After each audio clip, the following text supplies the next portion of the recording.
We're asking, is Lance Stroll good enough for Formula One? Well, Lance Stroll, he was born on the 29th of October 1998. Born not Lance Stroll, but Lance Strollovich, and he is a Canadian-Belgian racing driver competing under the Canadian flag in Formula One, currently driving for the Aston Martin Formula One team. Stroll is the son of a Canadian billionaire businessman Lawrence Stroll, part owner of the Aston Martin Formula One team. So, how good was Lance Stroll? Well, interestingly, before he came to Formula One, he was probably a lot better than many of you think.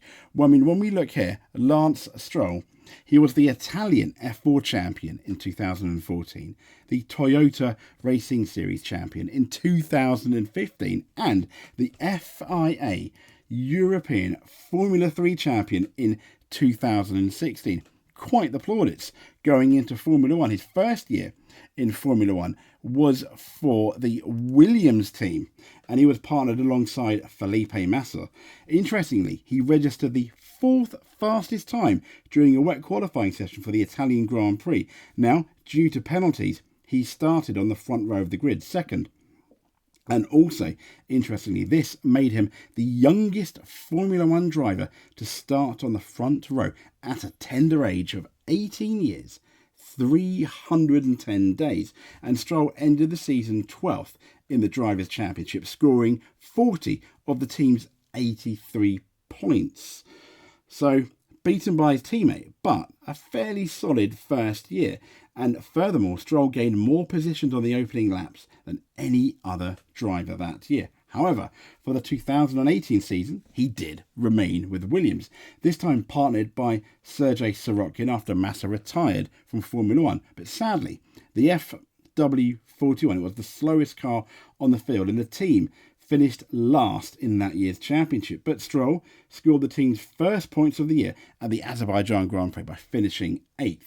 Stroll finished 18th in that Drivers' Championship, scoring 6 of the team's 7 points. But interestingly, Sorokin, who's not the best driver in the world, let's say, he out-qualified Stroll at 12 of the 21 races. So, come 2019, Lance Stroll switched to driving the newly named Racing Point for the 2019 season after the team was bought by a consortium of investors led by his father, Lawrence Stroll.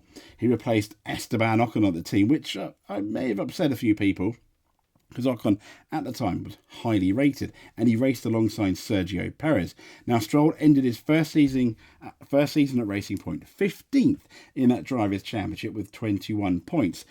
Perez, though, had a tally of 52 points, so doubling Lance Stroll's tally. But Stroll and Perez were retained by Racing Point for 2020. Now, Stroll took his first pole position at the Turkish Grand Prix, and after a wet qualifying session, in doing so, he became the first Canadian F1 driver pole since Jacques Villeneuve at the 1997 European Grand Prix. Now, Stroll for that race led 32 of those 58 laps, but sadly, after his pit stop, tyre graining caused problems and he eventually fell to 9th. And after the race, they found damage on Stroll's front wing, which they named as the cause of his tyre issues. And at the end of that season, Stroll stood 11th in the Drivers' Championship, scoring 75 of the team's 210 points. Now, Stroll continued to drive for the Racing Point team in 2021, but it was branded to Aston Martin, and he was partnered by Sebastian Vettel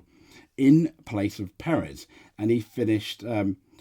Stroll ended the 13th of the Drivers' Championship, scoring 34 points to Sebastian Vettel's 43.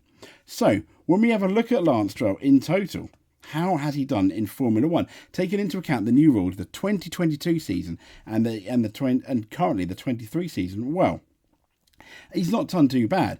Lance Stroll, 137 starts, no wins, 3 podiums, 1 pole, that 2020 Turkey pole, a total of 241 points. But looking at the 2023 season, Lance Stroll currently has 47 points compared to Fernando Alonso's 174 points. And Alonso has been on the podium so far, he's been on the podium 7 times.